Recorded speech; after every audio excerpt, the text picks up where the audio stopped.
All right, let's call the Blanco County Commissioners Court to order. This Tuesday, February the 11th, 2025, and ask Ms. Wall to call the roll. Judge Gray. Here. Commissioner Weir. Here. Commissioner Eager. Commissioner Leisman. Here. Commissioner Riley. Here. Please join us in the Pledge of Allegiance.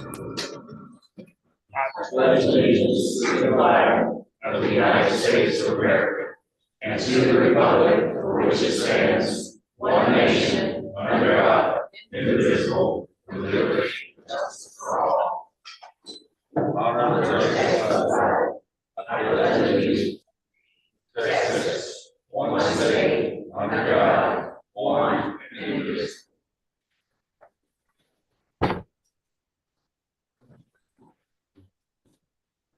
Would you, can you add lib? Absolutely. Would you add Commissioner Riley in it for safe travels? Yes. It's gonna be gone for a while. And would you add Ms. Ashby? Just because. Absolutely. Okay. Heavenly Father, thank you, mighty Savior, for the blessing of this day. We pray for Commissioner Riley to have safe travels while he is away. We also pray for the Ashby family and their loss during this time. Please give the Commissioner and the Ashby family guidance to keep them safe, to make the steps and the plans that they need that are best for them during these times. In a world filled with so many critics, may we be an encourager. Father, guide us to affirm each other. Help us to magnify the strengths in each other instead of the weaknesses. Because kindness is not an act, but a reflection of our soul. Help us to practice grace in everything we do. We thank you, and we pray this in your Son, Jesus' name. Amen. Amen.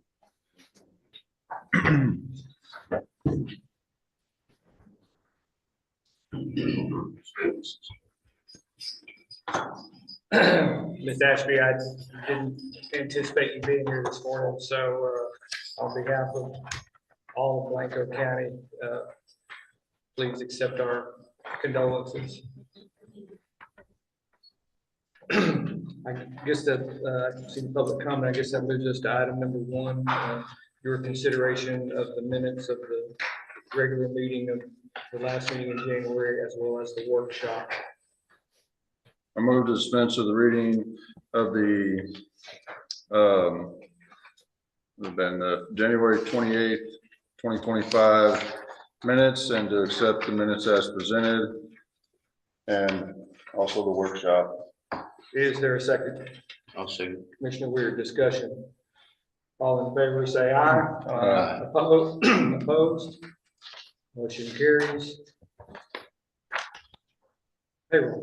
Make a motion to approve the estimated February 2025 payroll in the amount of $595,388.81. Is there a second? Second. Commissioner Weir beat you. Good. Discussion. All in favor, say aye. Aye. Opposed?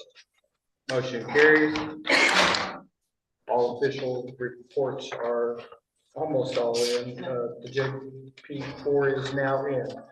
My sticky is misinformed. So all reports are available for your inspection and perusal and subject to your approval at this point. I move to accept the official reports for January 2025. Is there a second? Second. Mr. Leesman, discussion. All in favor, say aye. Aye. Opposed? Motion carries. There are no line item transfers to consider, so we'll pass number 4 and move to number 5. I'll make a motion to ratify the outstanding bills in the amount of $8,215.81 and approve the outstanding bills in the amount of $127,849.61. Is there a second? Second. Mr. Rear again. You're on the ball today. Discussion. All in favor, say aye. Aye. Opposed? Motion carries. Item 6. Of course, it's self-explanatory that it's a proclamation to honor George Washington, as this court has done most every year. But we are, excuse me, so happy and so blessed to have Mr. Rudy actually as part of our community, and his lovely wife, and remind us each year and vividly remind us of the great accomplishments of our first president. Mr. Rudy, you want to say a few words? I do, thank you, Right. Commissioner, citizens, good morning. My name is Blair Rudy, recent past president of the San Antonio chapter of the Sons of the American Revolution. That past president's a really nice pin. And that reminds me of a legacy that George Washington did for us that remains active today. After 2 terms as president of the United States in 1797, he decided not to run for a 3rd term. When King George III was made aware of that information, I guess the text preceding the time or something. He was just astounded. At that time, leaders never gave up control, never gave up power. And I'm sure George Washington didn't think of it as power and control, of its responsibility, but he stepped down. He only survived another 2 years of retirement before his passing in December of '99. But we also then, this last month, also saw a peaceful transition of power for our executive and legislative branches of the national government as well as around the world. That legacy is directly responsible, in my opinion, from a historical and visceral standpoint that we are seeing George Washington had done for us. I wish to thank the court and the judge for proclaiming February 22nd as George Washington's birthday. He would be 192 years old if he were. This is 192nd birthday. Wow. Next year we begin our 250th anniversary in 1776 to 2026. There'll be a lot going on, and we'll be back in touch with the county and hopefully be part of the county celebration of our national 250th year. So on behalf of the Sons of the American Revolution, thank you for this proclamation. Next year, Yes, sir. when you come back, I think we should redo that math because I can't make that work in my head.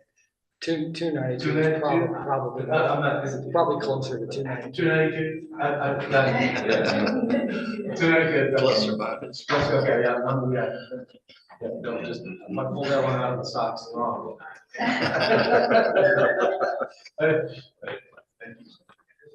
Anything else? No, sir, thank you. Thank you. Thank you for doing this for our county. There's 250. Okay. Yeah. Thank you for doing this for our county. And we'll do more. We're gonna read the Constitution again in September. That we'll make more about that. And I put you with Ms. Harrison this morning. Are you thinking about having a role in the plaque the Alamo plaque that? Absolutely. I was telling Ms. Connie that we'd be happy to try to get a photograph together if possible. We got guys who made the trip. We did it at the veterans thing up here. That was quite impressive. Yes, we'd be more happy to be engaged with the county for that process. Absolutely. So along with the DAR. Thank you, sir. Thank you very much. Does anyone care to make a motion adopting the proclamation? I move to proclaim and to approve the proclamation declaring February 22nd, 2025 as George Washington Day in Blanco County. Is there a second? Second. Commissioner Riley, discussion. All in favor, say aye. Aye. All opposed? Motion carries. Who's up? Who's up? Who's up? Thank you, sir. Takes us to item 7. And we're privileged to have Ms. Pickering here today. It's an unusual treat. Good morning, Judge, Commissioners, other county officials that are here in the courtroom today. Thank you for having me today. I feel like, I know I'm short, but this is kind of hard. Anyway, so I don't get to present in front of y'all very often because y'all have such wonderful taxpayers that we really don't have to file that many delinquent tax lawsuits here in Blanco County. The ones that we do file, the majority of them pay. And those that don't end up paying will end up in a tax sale. Just by way of background for the audience, my name is Carrie Dewberry. I'm an attorney with the Linewater Law Firm. Our law firm has represented all the taxing entities in Blanco County in the collection of delinquent property taxes and any litigation may ensue for over 30 years. So we appreciate your loyalty to the firm and to me. I've worked out here for 22 years plus. So we do appreciate everything y'all do for us as well. So as part of our delinquent tax collection process, we really do try to reach out personally to your delinquent taxpayers. It's not the big bad wolf out there just foreclosing on old people's homes and selling them. It doesn't work that way at all. In fact, we do try to work with your taxpayers. If anyone is eligible for an exemption or even a property tax deferral, we try to help them obtain that through the appraisal district. I do have to pat the appraisal district on the back. I know not everyone agrees politically with what goes on with appraisal districts, but Candace Fry, the chief appraiser, has a wonderful staff. And that is very rare in the appraisal district industry. Those jobs are very difficult to fill. I work with appraisal districts that have not had a chief appraiser full-time employee in years. They just can't hire anybody. All the folks that work over there have to go through years of training. It's a very difficult job, even just for your basic staff over there. So Candace has done a great job of sending the folks to school, making sure there's nobody in the office when they're gone. They're just wonderful. They're my best one as far as the mom getting along and being employed there for a number of years. So kudos to Candace. So also as part of our collection process, besides trying to reach out via email, phone calls, the law firm does subscribe to pretty extensive skip tracing and address research tools that enable us to locate different addresses for people, phone numbers, cell phone numbers, email address, all of that. We do try to resort to reaching out personally before we ever file a lawsuit in district court right here in Blanco County. However, some folks are stubborn and simply won't pay their taxes, or more often than not, we have property owners that are deceased and the property has passed down to their heirs, and their heirs no longer desire to pay the property taxes in order to keep the property. So I would say that's the majority of the delinquent tax properties that end up in a tax suit are those types of situations. Having said that, once a lawsuit is filed, it takes about a year for the litigation process to be completed. And once the case is ready for trial, we set the case for trial right here in Blanco County, right over there on the other side of the wall. We take a judgment. The judgment forecloses the tax liens and authorizes the taxing entities to sell the property at a public tax sale. So again, most of y'all pay before it gets to a tax sale situation, but occasionally they don't. And I would say we probably conduct 2 tax sales in Blanco County per year. We were going to do one this month, but we only had 2 properties. So just as far as saving all that manpower and labor and trouble over at the sheriff's office, we decided just to wait and consolidate for a sale probably in May. So we'll have a nice little sale going in May.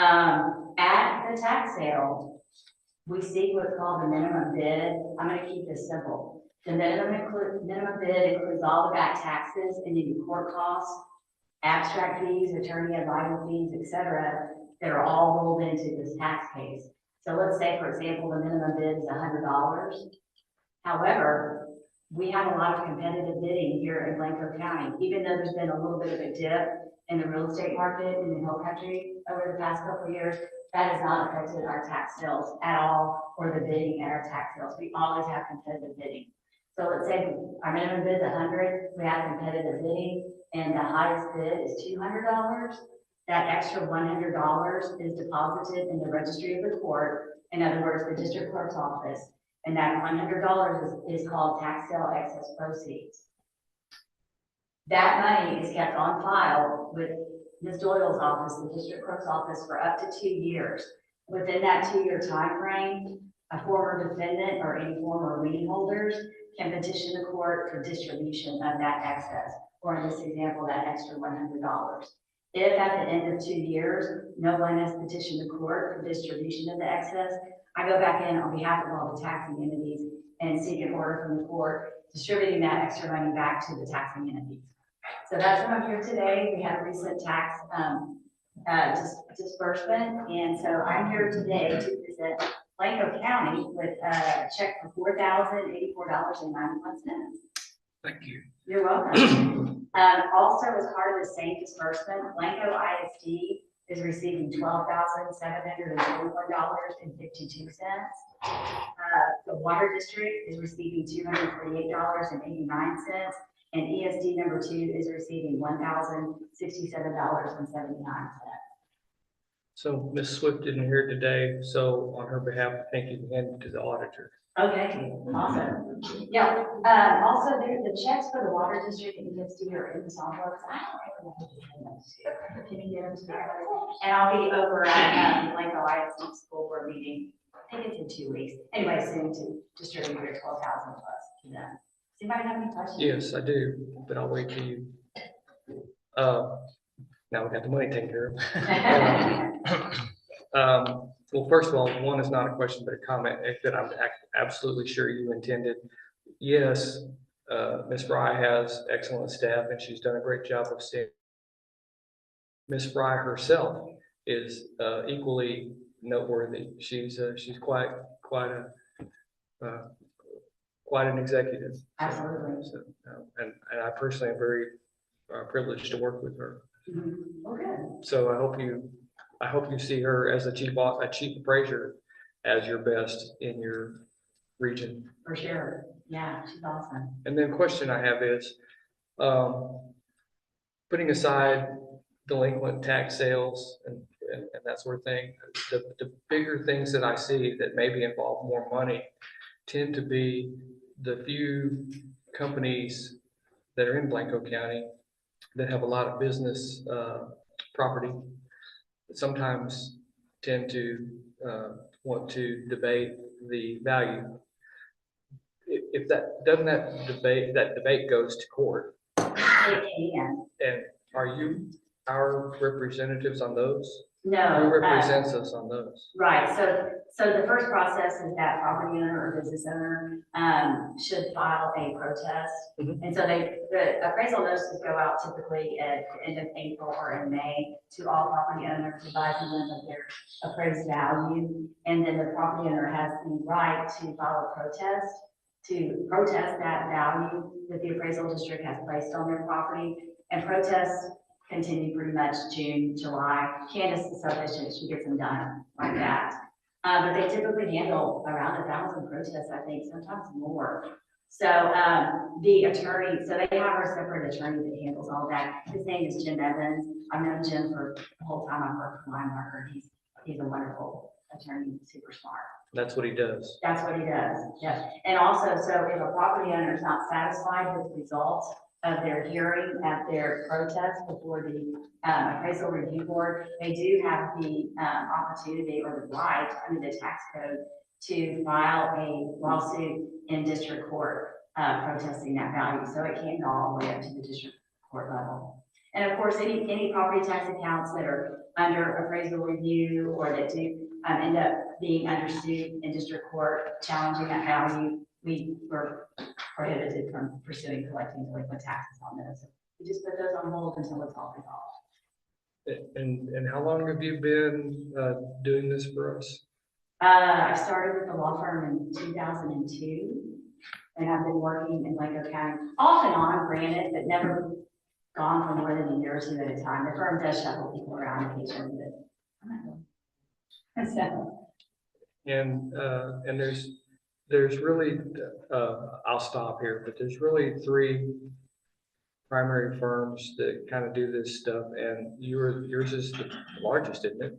correct. By far. We have offices nationwide. Yeah. Not all delinquent tax. We do collect delinquent municipal court fees and fines and delinquent justice of the peace court fees and fines. So most of our nationwide offices focus on those types of collections and tolls. We also have a whole toll division that handles delinquent toll payers, payer tolls. Those adequate. Anything else? No, Judge. Thank y'all for having me. Thank you for Any coming. questions for anyone? Okay, well, Thank thank you. y'all. All Thanks so right, much. we'll see you soon. I'll see Commissioner Lisa and. I I'll don't, see you next week. we have it listed as an action item, but there's really no action to take. We're just Right, proceeding. yeah. All right, thank y'all. Commissioners, moving to item 8, is Lindsay Guthrie or Lisa Petrie in the room?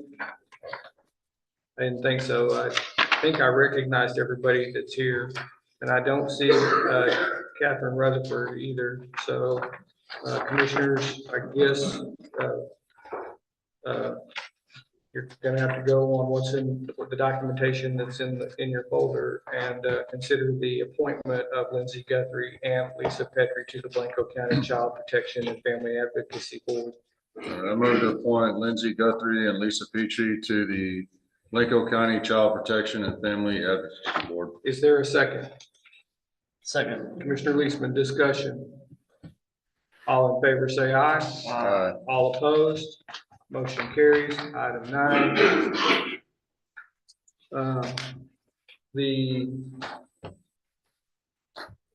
Again, kind of self-explanatory, there is a movement afoot to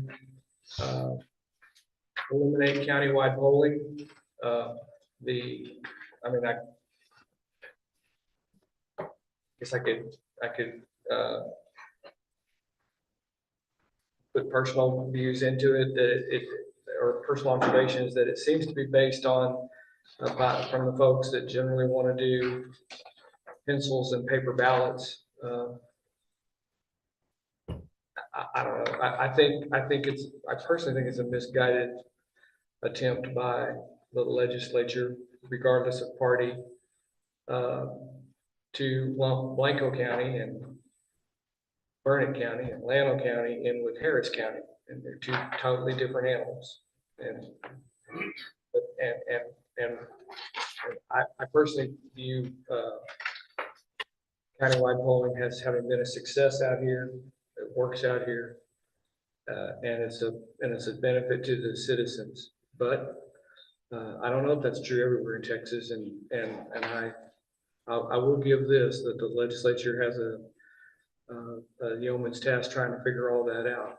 But with that said, we have been asked to, and you have the resolution before you, to adopt a resolution as have many rural counties in Texas, opposing the elimination of countywide polling.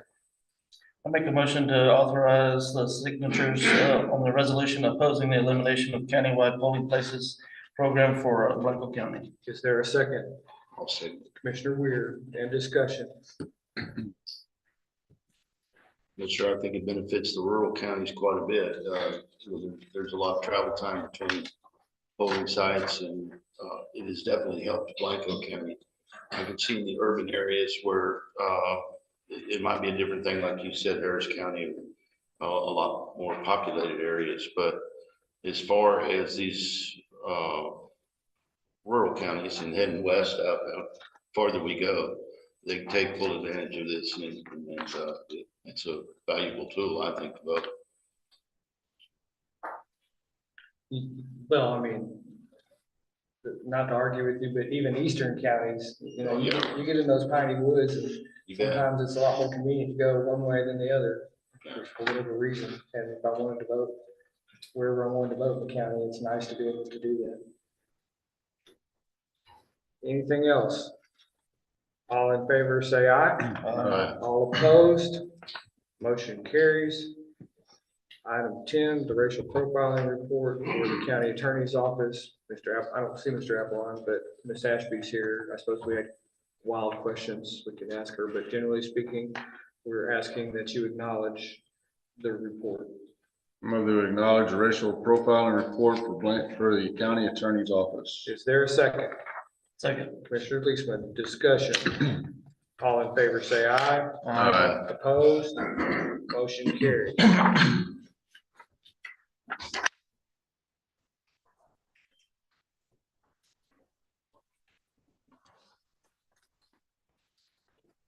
I think you have, do they have this? They do not. No. Okay. All right, well, I guess I'll pass this around. That's a recent report of how our system is operating and relates to item 11.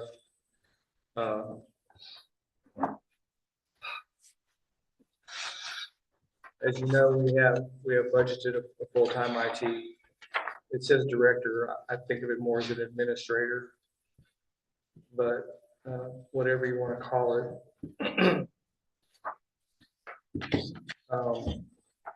We presently are still operating under contract with Health Country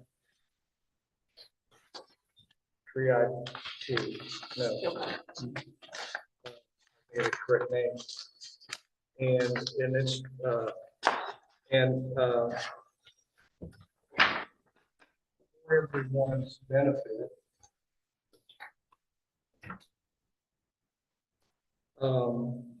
The difficulties that we have found ourselves in over time, and probably even the dissatisfaction by some departments, is really all on me. And I would like to give a history lesson. And we hired Mr. Nagel, and as when I say hired, I don't mean as employee, but we engaged him in 2016. When we did so, and if you think back to 2016, I don't even know how many fewer deputies, dispatchers, investigators, just one department has grown. All the departments have grown. We didn't have 2 tax offices. A lot of things have changed since 2016, and particularly in the technology. And in 2016, I was following sort of the plan that Blanco County had been on for a long time, which is we had a vendor contractor, and we tried to keep the cost down. And in doing so, the directions that Mr. Nagel had was 29 hours per month and nothing more, no matter what. And I don't know, maybe that even worked back then, but that's a little over, it's barely over 7 hours a week, and it just didn't work, and I never got caught up with it. And in the process, I think Mr. Nagel was just not able to do all of the things that we kept asking him to do. The list just kept getting longer. He was unable to have any sort of interaction with department heads or employees because he was too busy trying to get whatever the job was done and get on, so that he stayed under his 29 hours per month. And then we had the audit by SQL and found quite a few challenges and issues. And so sometime in the fall, October or so, I made the decision to just relieve him of that 29-hour obligation and do whatever it took to get us in compliance, get the audit issues fixed, and get people up to date in their computers. And he's been doing that. And I think we have worked through all or substantially all of the audit findings. And in fact, he's worked with the auditors to make sure that we resolve whatever might have been an issue. The fees, I was looking this morning and we're spending roughly just as an average about $9,000 a month on him.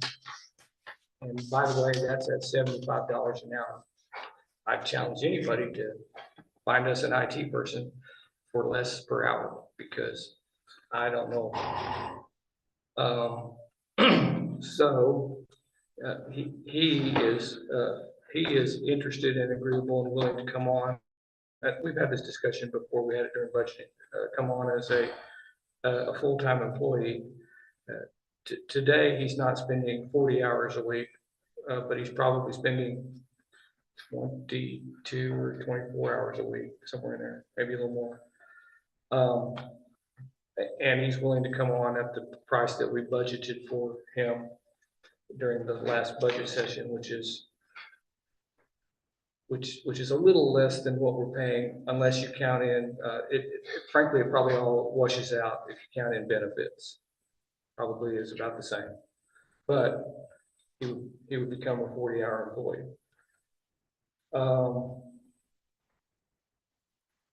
I've been thinking about it, obviously, because I put it on the agenda, and I feel like even though it's going to wind up being one person's decision to hire or don't hire, I've been thinking about it, and I wanted to have this discussion with the court because I think it mattered, because this is kind of like a department, and so the court probably has should have as much say in a department's future as anybody. There are still people in departments in Blanco County that are dissatisfied with him. And there are people in departments that are quite satisfied with him. I don't know how to fix that. Because I don't know if we'll ever find anybody that's going to make everybody happy all the time.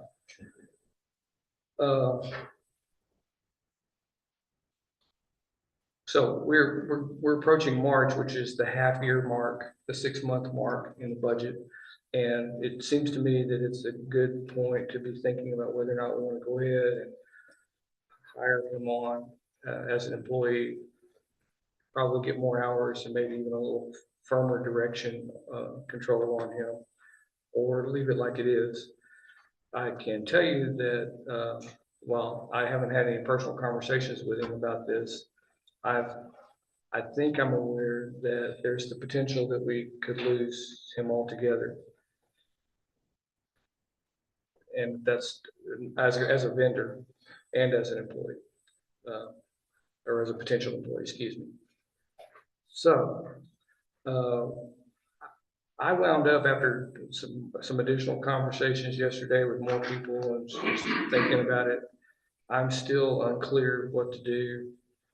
And I'm not sure that I almost wanted to skip this item, but decided not to, and am unsure what to do, but would like to at least hear from commissioners because this is a matter that is important to the future of the operations of the entire county. I'll stop there. To bring him on full time,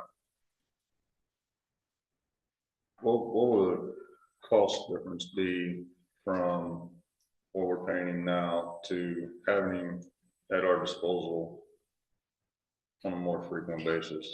I can't give you a to the penny, but right now it appears that we're spending over 9,000 a month in his hour. And by the way, I've looked at his billing pretty carefully, and I can't find anything that seems. I'm not an IT expert, but I can't find anything that looks like it's unreasonable. We would be paying him 5,000 a month as an employee, but there's a benefits package. So I don't know if it would reach the 9,000 mark, but it probably get close, because we have a pretty good benefits package. But then we'd have him for more hours too. Quite a few more hours. Yeah, like as many as 10 to 20 a week. What did the sheriff's department audit say? What? The sheriff's department audit, when they audited the sheriff's, or audited all that, what he did, how did that report come back? Oh, well, I'm not sure, there's two different things that happened. There was a general audit of the whole county. And that was over the summer. That was over last summer, last spring, and into the fall, and the ultimate report. And then prior to that, there was the breach incident, and there was I guess a sort of a DPS audit of that, if you will, and some findings there. So I'm not sure which one you're referring to.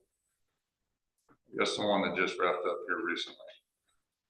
It found quite a number of things. We had a lot of machines that were older, and we even had a couple that were on Windows 7, and some of those machines were either at their end of life or beyond their end of life, and weren't going to be supported with Windows 11 or whatever. So those kinds of things had not been taken care of. And then there were a lot of things that I can show you. In fact, I thought we did provide you the whole. Okay. We did, because the recording was even out there for the But it was a couple months ago. What recording? last month for the recap.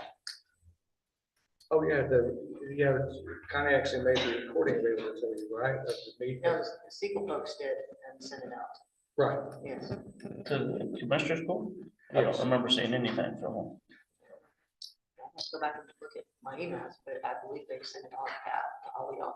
I know they gave it to Shelley and Camille and the sheriffs, and I'm pretty sure that y'all were included in that. And so maybe that's a great question, because maybe this is going to be a long-term discussion, and maybe we ensure that you all get the recording, get the report, get a full chance to look at it, and then we talk about it some more. I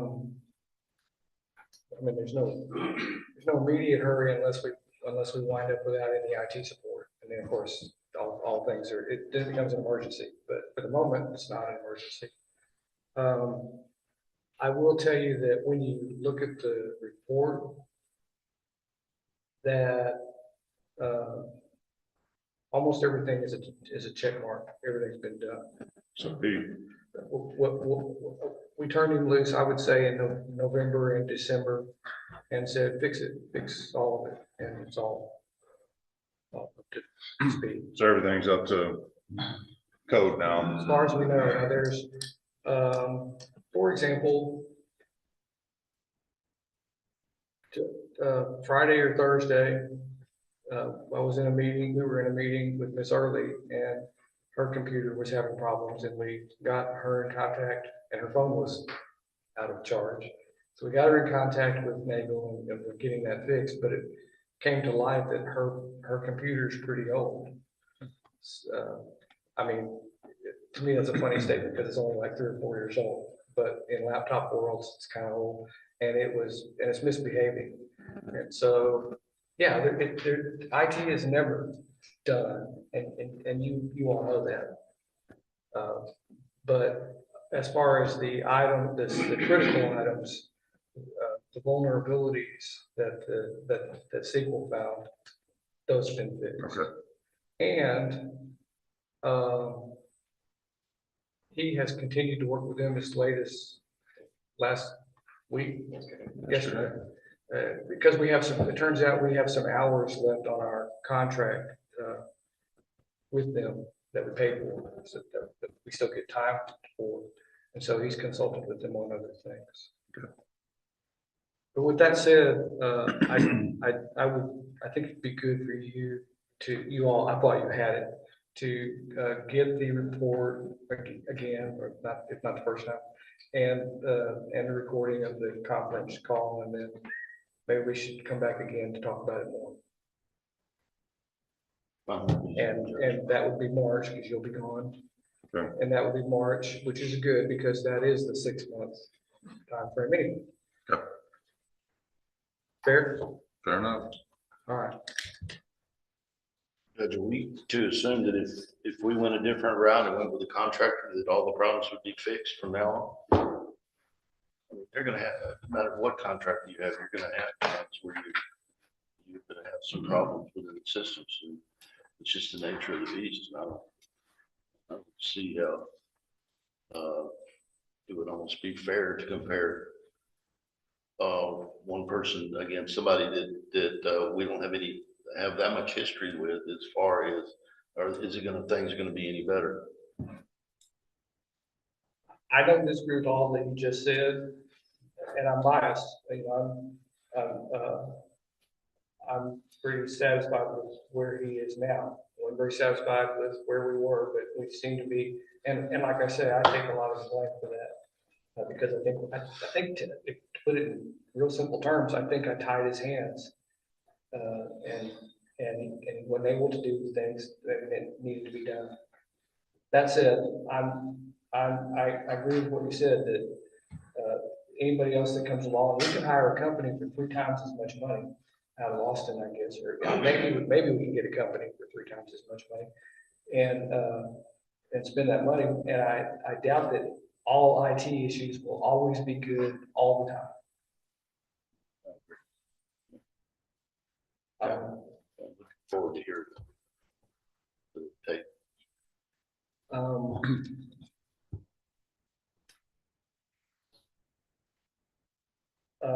The other thing is I'm also biased, because I do think that hiring him on possibly saves us a little bit of money, definitely gets us more hours for the buck, and gets us a little more control over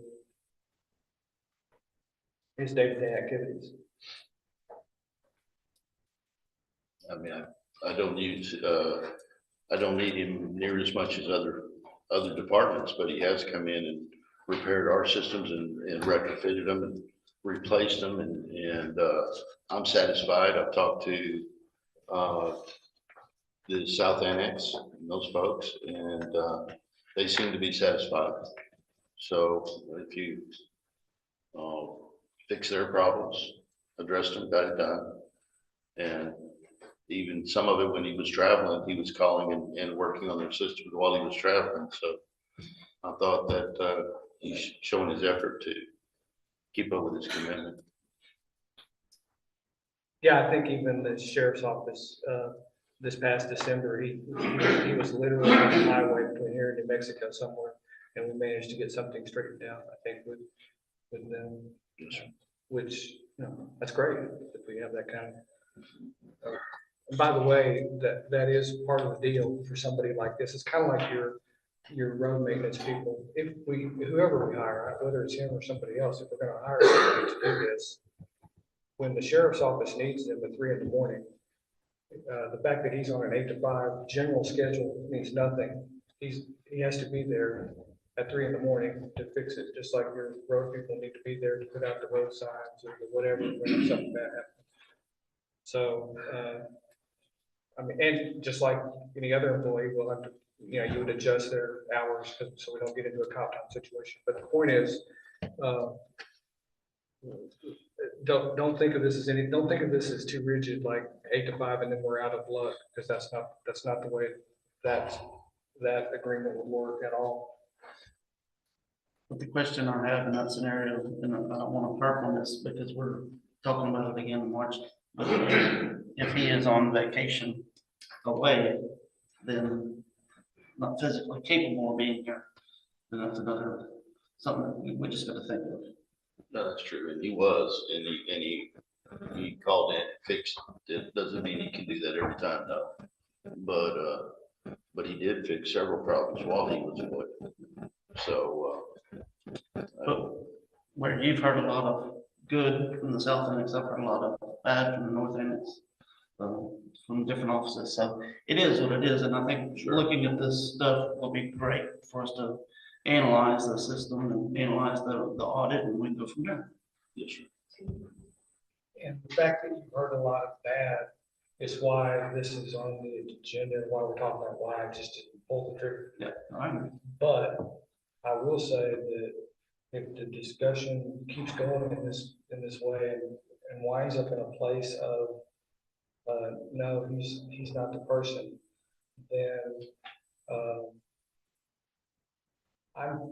I definitely intend that other people need to take some responsibility for this, because if you're gonna be unhappy with what we have, then you need to have, it's kind of like, most good managers, don't just come in with problems, come in with a solution. And there's some solutions that are being worked on, and one was about an $8,000 a month fee for, Being worked on. we're looking at different. Who's looking at it? Well, I've pushed some information to Chief Woodring for, they come off listserv, people that are looking at IT departments. And why is that? Why is that, just you and Chief Woodring? That's what I'm not understanding. There's things going on around here that don't seem to be very inclusive. The question was he was looking at different aspects moving forward with IT departments. And I just noticed on listserv, the other counties were asking for the same scenario, and I shared the information of the two different IT departments with. In October or November of this past year, I sat across the table from the sheriff and Chief Woodring, and I said, because they are one of these departments that you say you've heard bad things from and have disappointments. And I said, maybe it's time to split. Maybe IT over there at that department needs to be entirely separate, and you have your own IT person. And they said, oh, no. They didn't want to do that. And the reason they don't want to do it, honestly, and I'm putting words in his mouth, the reason they don't want to do it because it's not, who wants to do that? Who wants to administer an IT department? No, I understand. We should have one. If Blanco County can have one and buy, they should. But I'm just saying that Chief Woodring may have some ideas about good for you and he can figure it out, because he hasn't so far. And when I asked him if he would like to take it and run with it, he wasn't in any hurry to do that. Judge, we have time for me to ask the sheriff. Anything you want to ask? Sheriff, with y'all's, when you've hired other people to work on your system, but because of this, have they ever worked with our IT guy? Hang on a minute, just to be sure, the fair question. He's not hired anybody. The Department of Public Safety came in and assisted with the situation. And did our IT guy work with him? To a point. And here's my whole deal. I just want everybody to have access to these audits because it tells what's wrong.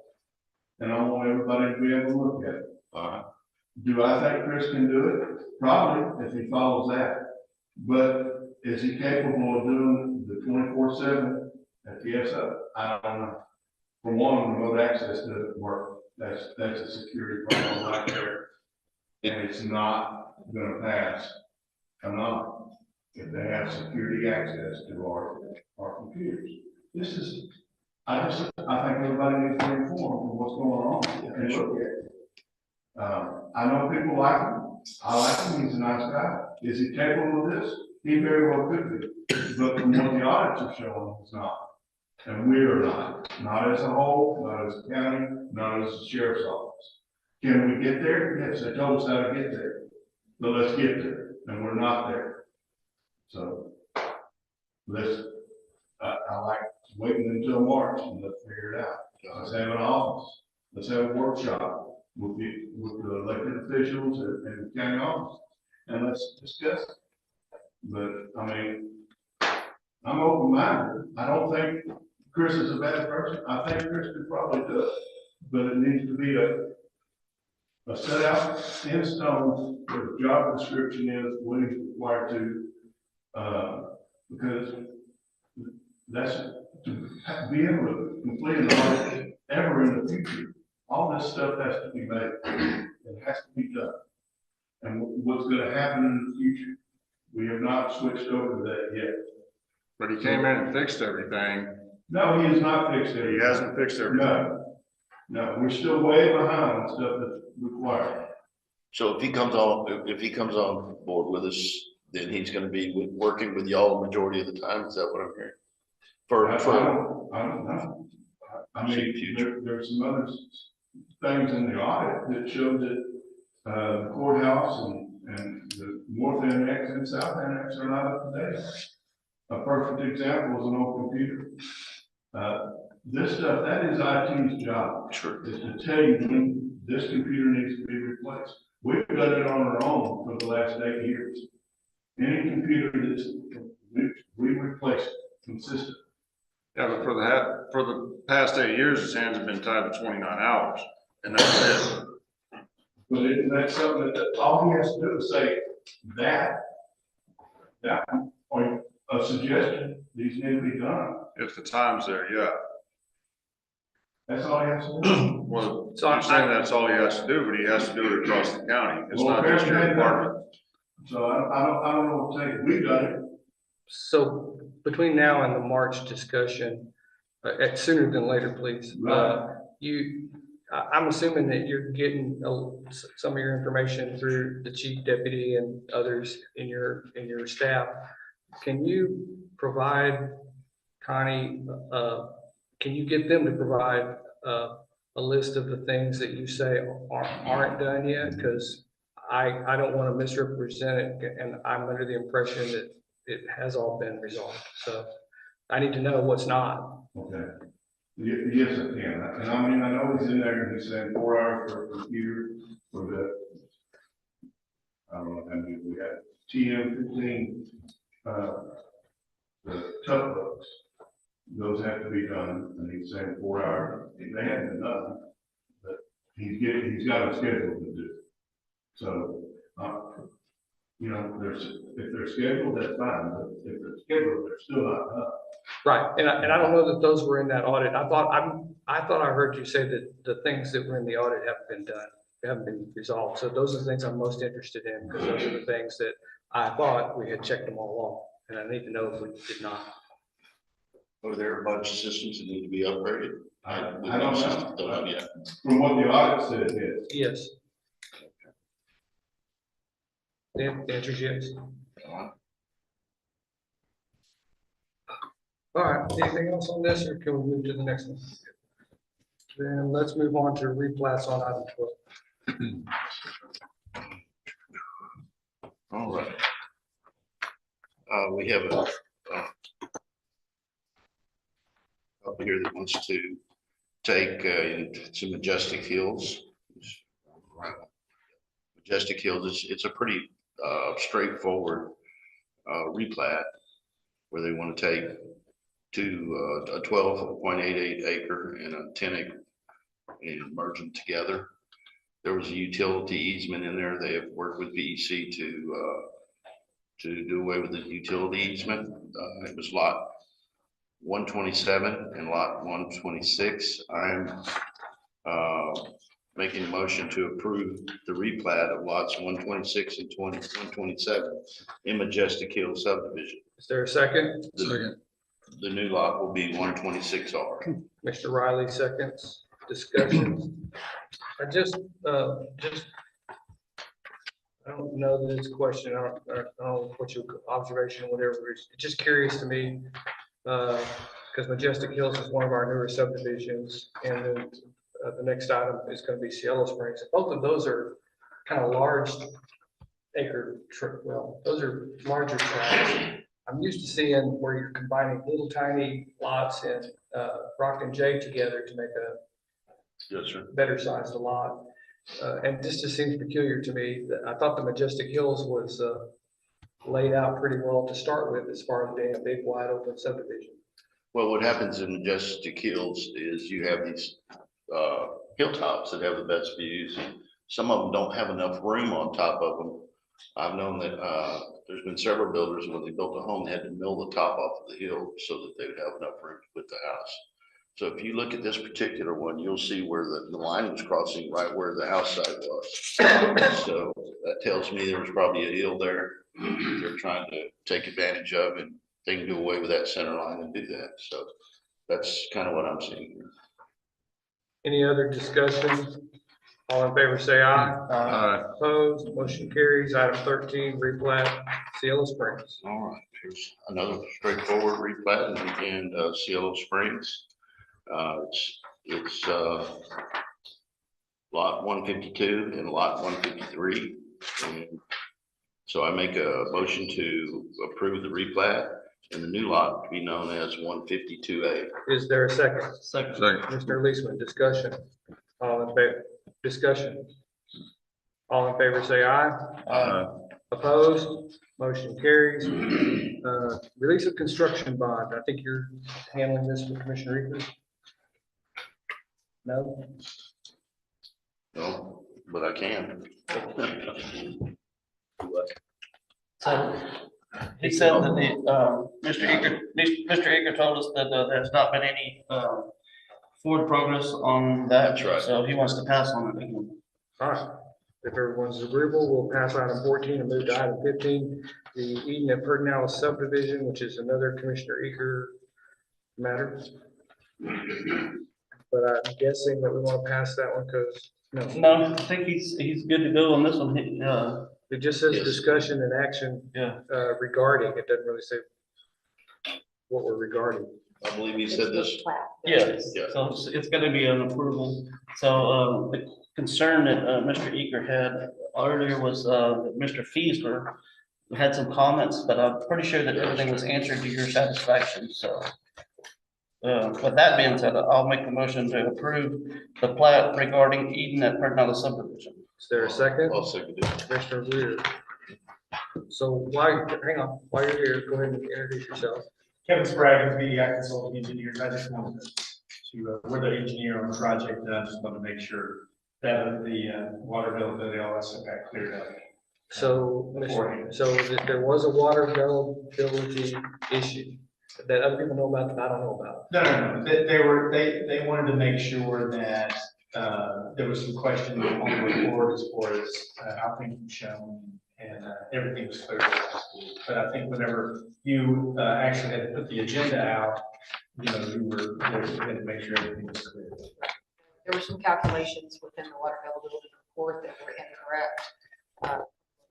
Just some generic wording was not right, and then there was a paragraph that needed to be on the plat regarding the water availability that they did get fixed. Is it a standard paragraph? Yes, sir. Okay.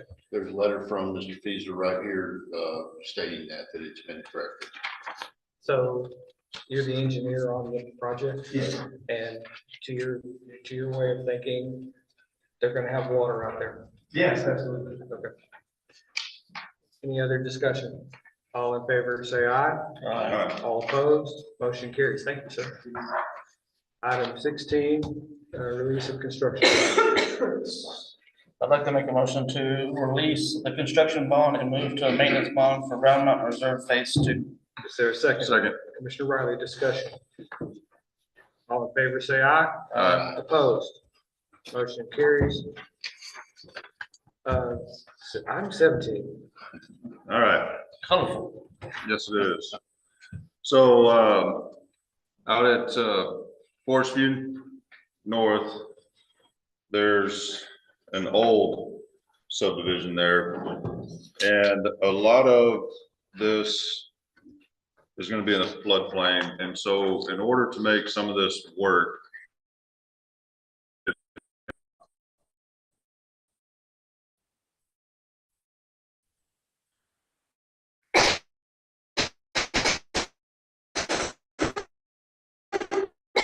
so what we're proposing, 39, 38